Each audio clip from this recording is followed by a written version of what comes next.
Greenport Media, guys, I'm from San Antonio. Hello, hello. So for my birthday, my boyfriend took me out to watch Osgoode Perkins' Longlegs on its release date last week. Even though I love watching films and I love cinema, I personally don't go to the theater often because we hate capitalism over here. They don't give a fuck about you. They don't care about you at all. I'm kidding, but I try to reserve visits for films I think are worth it, and Longlegs is just 1 out of 4 films I've watched in theaters all year because this was such a highly anticipated film for me. And I'll be honest, it did not satisfy all the anticipation I had built up. Most of the promotional material was ambiguous about the plot, which is better than it being too revealing, but I had envisioned something entirely different in my imagination. And without spoiling anything major, I'd say Longlegs is giving Silence of the Lambs meets The X-Files meets The Zodiac.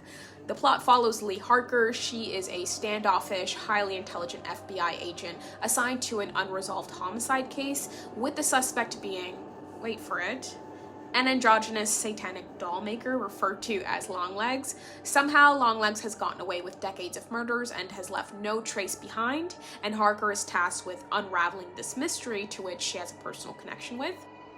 What I didn't like about Longlegs is the pacing of the film, which I blame on its exposition of non-essential details. It wasn't necessarily a long film as much as it was just too slow.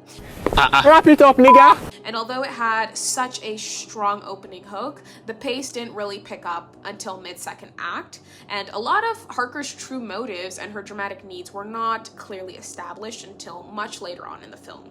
Half the time, the shots were a bit too pretentious in my opinion, and were held in focus for a lot longer than was necessary. The shots were stylized very nicely, but oftentimes they didn't really move the plot forward much.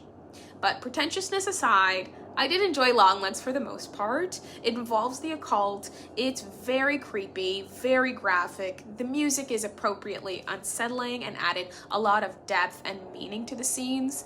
The cinematography is outstanding in some cases because, a few shots are very deliberate, metaphorical, and produce a sense of claustrophobia that's thematically fitting, and all around the acting, especially by Nicolas Cage, is pretty phenomenal.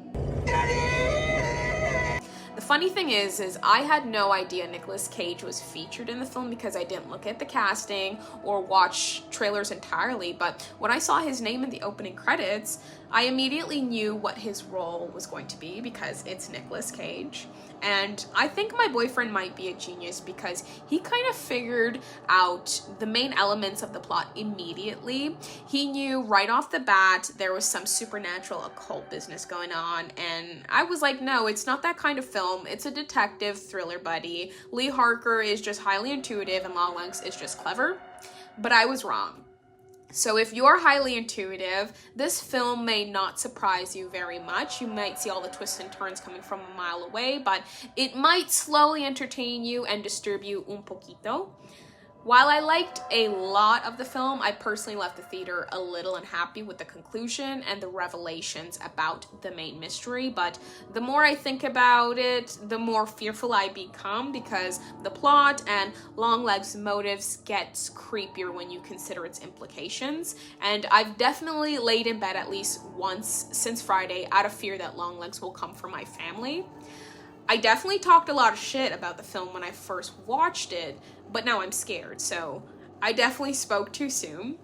Overall, I give Longlegs a solid 7 out of 10. Mamma mia! And 3 out of 5 stars on Letterboxd. Check me out on there.